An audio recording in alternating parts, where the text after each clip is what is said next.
Only life, health talk, প্রকৃতির cure, feel the life. পরিবারে যখন এক শিশু জন্ম নেয় তখন এক দম্পতি বাবা মা হয়ে ওঠেন। অনেক আশা, অনেক আনন্দ নিয়ে সেই শিশুর কথা ভাবতে থাকেন তারা, কিন্তু সঙ্গে সেই শিশুর অনেক দুশ্চিন্তাও বোধহয় নিয়ে আসেন। কখনো সে কাঁদছে, কখনো সে দুধ খাচ্ছে না, কখনো আবার সারা রাত জেগে আছে। আপনারা ভেবে দেখুন, এই রকম একরাশ প্রশ্ন নিয়ে আপনারা আমাদের মেল করেছেন, আমাদের হোয়াটসঅ্যাপ করেছেন অলি লাইফ হেলথ টকে। তাই আজকে আমাদের মধ্যে উপস্থিত বিশিষ্ট চিকিৎসক, নবজাতক শিশু বিশেষজ্ঞ ডক্টর সৌরভ ব্যানার্জি। স্যার, স্বাগত আপনাকে। আজকে যে প্রশ্নগুলো আমাদের এই যে যারা সবেমাত্র বাবা মা হয়েছেন, সারাক্ষণ মানে তাদের মধ্যে চলছে এবং তার সলিউশন তারা ইউটিউবে খুঁজছেন, ডাক্তারবাবুদের কাছে ছুটছেন। সবচেয়ে প্রথম প্রশ্ন যে একজন বাচ্চা কাঁদছে, তো আমরা তো শুনে এসে বাচ্চা কাঁদবে, এটাই তো স্বাভাবিক, কিন্তু বাচ্চা কতটা কাঁদলে আমরা বুঝবো যে ডাক্তারবাবুর কাছে যেতে হবে? আনসার বলতে কতটা কাঁদলে এই জিনিসটা মেপে ঘড়ি ধরে ঘন্টা ধরে বলা সম্ভব নয়। এটা মেনলি ডিপেন্ড করছে একটু অবজারভেশন। মানে বাচ্চা, এটা আপনি বললেন আপনার কথার সোর্স ধরেই, যে বাচ্চার ছোট বাচ্চা সবে হয়েছে, তার এক্সপ্রেশনগুলো সে কান্না দিয়ে বোঝায়। তার খিদে পেলো, তার ঠান্ডা লাগলো, তার কোনো একটা কিছু চাইলো, সে কোথাও একটা কমফর্ট ফিল করছে না, সেই সবগুলোকেই কান্না দিয়ে বোঝায়। তেমন কান্না একটা সিরিয়াস ইস্যুও হতে পারে। আপনি ফার্স্ট যেটা ট্রাই করবেন, যেগুলো যে বাচ্চার বেসিক নিড, যেগুলো একটা বাচ্চা হওয়ার পরে যেটা চাই, সে খাবে, ঘুমাবে, একটু কমফোর্টেবল ওয়েদারে থাকবে, সেই জিনিসগুলো ওর বিঘ্ন হচ্ছে কি না। তো কাঁদলে দেখবেন যে বাচ্চাকে কেউ খাইয়ে যে ও খেতে চাইছে কি না, ওর কিউগুলো খেয়াল করবেন।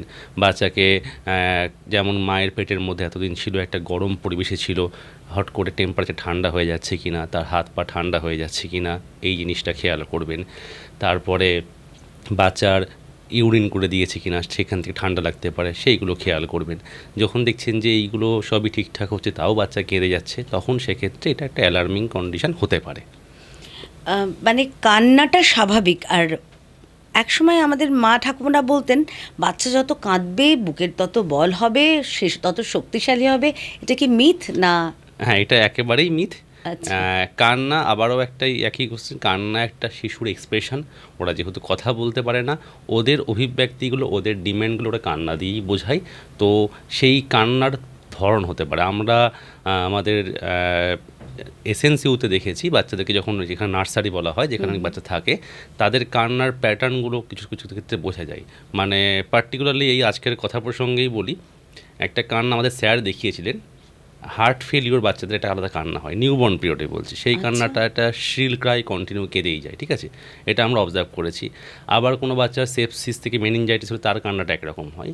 বাট সুস্থ স্বাভাবিক বাচ্চা, যেটা আজকে ডিসচার্জ হয়েছে, ডাক্তারবাবুরা ছুটি দিয়েছেন হাসপাতাল থেকে, নর্মাল বাচ্চা, তাদের ক্ষেত্রে সেই কান্নাগুলোর ওগুলো কিছু হবে না, কিন্তু নর্মাল যে কান্না সেটা বুঝতে হবে, অভিব্যক্তিগুলো যা আছে সেটা একটু বুঝতে হবে। কান্না মানে আপনাকে বুঝে নিতে হবে বাচ্চা কিছু ডিম্যান্ড করছে, তার কমফর্ট জোন থেকে সে বেরিয়ে এসেছে। তো সেই জিনিসটা বুঝে সেইভাবে একটু রিয়্যাক্ট করতে হবে, তাহলে বাবা মার দুশ্চিন্তাটা একটু দূর হবে, এটা মনে হয়। আচ্ছা, কাঁদছে ধরুন, তার সঙ্গে একটা টেম্পারেচারও আসছে, বুঝতে পারছি, তো সেক্ষেত্রে সেটা কি বেশি চিন্তার বিষয়? এই ক্ষেত্রে সবথেকে ইম্পর্টেন্ট, ম্যাক্সিমাম বাচ্চারা বাবা মা যেটা করেন, যে বাচ্চার গা গরম, জ্বর চলে এসছে, এখনই জ্বরের ওষুধ নিয়ে সব রেডি, একেবারে টেম্পারেচারটা অবশ্যই থার্মোমিটার দিয়ে দেখতে হবে। যদি ফারেনহাইটে 100 ডিগ্রির ওপরে ওঠে তাহলে অবশ্যই জ্বর। কান্নার সঙ্গে যদি জ্বরটা আসে, সেক্ষেত্রে অবশ্যই এটা চিন্তার বিষয় হতে পারে। নিউবর্ন পিরিয়ড মানে বলছি প্রথম 1 মাস বয়সের মধ্যে। যেমন জ্বর থাকলে বাচ্চারা একটা ডিসকমফোর্টে কাঁদে, তেমন জ্বর, কান্নার সঙ্গে জ্বর থাকা, এটা একটা সেপসিসের একটা লক্ষণও হতে পারে, পূর্ব লক্ষণ। ইমিডিয়েটলি ডাক্তারবাবুর কাছে হ্যাঁ, যাওয়া অবশ্যই যাওয়া উচিত। আচ্ছা, বাচ্চা ধরুন একেবারে খাচ্ছে না, কনস্ট্যান্ট কাঁদছে, খাওয়াটা কোনোভাবে রিফিউজ করছে রিপিটেডলি, সেক্ষেত্রে হ্যাঁ, এইটা কান্না নিয়ে যখন চলছে, একটা বিষয় বলে রাখা, একটা বাচ্চাদের একটা টার্ম হয়, বলা হয় ইনফ্যান্টাইল কলিক। এই জিনিসটা বাচ্চা হওয়ার থেকে প্রথম 3 মাস অবধি খুব বাবা মারা এই সমস্যায় ভোগেন। এই ইনফ্যান্টাইল কলিক, এই জিনিসটা মোটামুটি 3 উইক থেকে 6 উইক, মানে বাচ্চার বয়স 3 সপ্তাহ থেকে 6 সপ্তাহের মধ্যে এই জিনিসটা পিকে যায়। তো এই জিনিসটা ইনফ্যান্টাইল কলিক যেটা বলা হয়, এটা যদি বলা হয় বুক ওয়াইজ ডেফিনেশন, দিন রাত মিলিয়ে 3 ঘন্টার বেশি কাঁদবে, আচ্ছা। সপ্তাহে 3 দিনের বেশি কন্টিনিউ এরকম হবে, এবং সেটা প্রতি সপ্তাহতেই হচ্ছে এই জিনিসটা, তাহলে এটাকে infantile colic definition by definition যদি বলা হয়, সেটা তো সম্ভব নয় মা বাবার পক্ষে, বা ক্লিনিক্যাল ওয়াইজ যদি হয় ওপিডি প্র্যাকটিসে ডাক্তারবাবুর পক্ষে সেটা বোঝা সম্ভব নয়। তো যেটা বলার হচ্ছে, কান্নার সঙ্গে খাচ্ছে না, এটা অবশ্যই করে চিন্তা হতে পারে, কিন্তু সেটা তার সঙ্গে সঙ্গে দেখতে হবে আনুষঙ্গিক কোনো সমস্যা বাচ্চার আছে কি না। মানে বাচ্চার দেখা গেল মুখের মধ্যে কোনো ইনফেকশন হয়েছে, যেটা বাচ্চা হয়তো খেতে পাচ্ছে না, দেখা গেল যে মায়ের দুধটা বাচ্চা নিতে পারছে না, কোনো কারণে হয়তো নিপিলের সঙ্গে বাচ্চা ল্যাচ করতে পারছে না প্রপারলি, তার জন্য খিদে আছে কিন্তু খেতে পারছে না। অনেক ক্ষেত্রে হতে পারে যে বাচ্চার নাক নেজাল ব্লক হচ্ছে, বাচ্চা দুধটা টানতে পারছে না, খিদে রয়েছে, এই সবগুলো হতে পারে। বাচ্চা মা ঠিক করে ধরতে পারছে না, ঠিক আছে, মানে মেডিকেল লাইনে যেটা বলা হয় পজিশনিং অ্যান্ড অ্যাটাচমেন্ট, মানে বাচ্চাকে যখন ধরা হয়, পজিশনিং বলতে বাচ্চাকে মানে নর্মাল ব্রেস্ট ফিডিং অনেকগুলো পজিশন আছে, নর্মাল যে পজিশনিং বলা হয় বাচ্চাকে বাঁ হাতে করে ধরলে সেই পজিশনিংটা ঠিকঠাক হচ্ছে না, বাচ্চা মানে নিজেকে বাচ্চা সুইটেবল মনে করছে না যে পরিস্থিতি রয়েছে।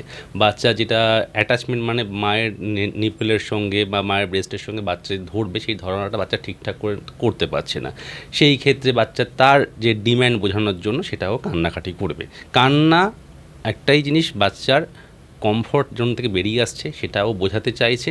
সেটা ম্যাক্সিমাম ক্ষেত্রেই নিউবর্ন পিরিয়ডে একটা হেলদি নিউবর্ন যে বাড়ির যে ডিসচার্জ হয়েছে তার ক্ষেত্রে ম্যাক্সিমাম ক্ষেত্রে যেটা হয় সেটা হচ্ছে ডিম্যান্ড বোঝানো, নানা কিছু ডিসকমফর্ট বোঝানো। কিছু কিছু ক্ষেত্রে অবশ্যই সিরিয়াস হয়, পারসিস্টেন্ট ক্রাইং হলে তখন অবশ্যই করে এটা একটুখানি খেয়াল রাখতে হবে। দুধ খাচ্ছে না, এটা অনেক ক্ষেত্রেই সিরিয়াস কন্ডিশন হতে পারে।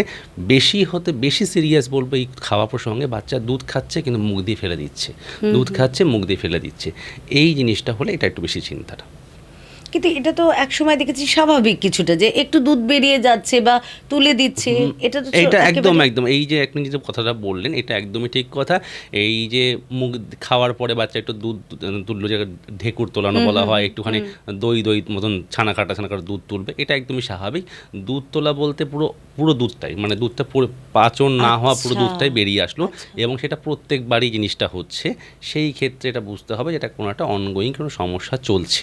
এটা হলে মানে অবশ্যই ডাক্তারবাবুর সঙ্গে একবার পরামর্শ নিয়ে দেখিয়ে নেওয়া দরকার যে বাচ্চার ওভারঅল জিনিসগুলো হচ্ছে কিনা। কারণ প্রথম 1 মাস যেটা বলা হয় নিওনেট পিরিয়ড, মানে ডে 1 থেকে ডে 28, এই সময় একটা বড় জিনিস হয় নিওনেটাল সেপসিস, যেটা ইনফেকশন, যে ইনফেকশনটা ব্লাড মানে আমাদের বাচ্চাকে ধরি, যেটা মানে একটা আরেকটু গল্পের ছলে আসি। প্রথম যে বাচ্চা বাড়িতে আসলো, সবাই খুব আনন্দ, নতুন সদস্য, সবাই আসছে, সবাই চটকাচ্ছে, সবাই ধরছে, এই আমাদের হাত থেকে ইনফেকশন ছড়ায়, এই ইনফেকশনটা ব্লাডে চলে যায় এবং সেখান থেকে বাচ্চার নিওনেটাল সেপসিস আসতে পারে।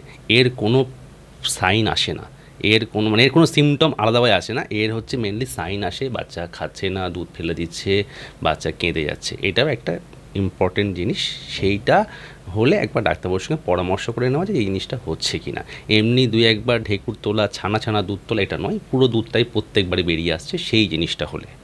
খুব গুরুত্বপূর্ণ একটা ইনফরমেশন, যারা সদ্য বাবা মা হয়েছেন তারা খুব মন দিয়ে, আমি জানি, অল লাইফ হেলথ টক দেখছেন, এবং ডক্টর সৌরভ ব্যানার্জি রয়েছেন বিশিষ্ট নবজাতক শিশু রোগ বিশেষজ্ঞ, এবং এই যে ইনফরমেশনটা আমার মনে হয় এটা অবশ্যই নোট ডাউন করে রাখবেন আপনারা, এবং ইমিডিয়েটলি ডাক্তারবাবুর কাছে পরামর্শ নিতে আপনারা যাবেন। আর ওই ভালোবাসাটার একটা সীমাবদ্ধতা বোধহয় আমাদের থাকা উচিত, আমাদের সচেতন হওয়া উচিত। জানি আজকে কারোর 1টা সন্তান, কারোর 2টি সন্তান, তার বেশি তো নয়, ফলে আমাদের সচেতন হওয়াটা কিন্তু ভীষণভাবে জরুরি। Only life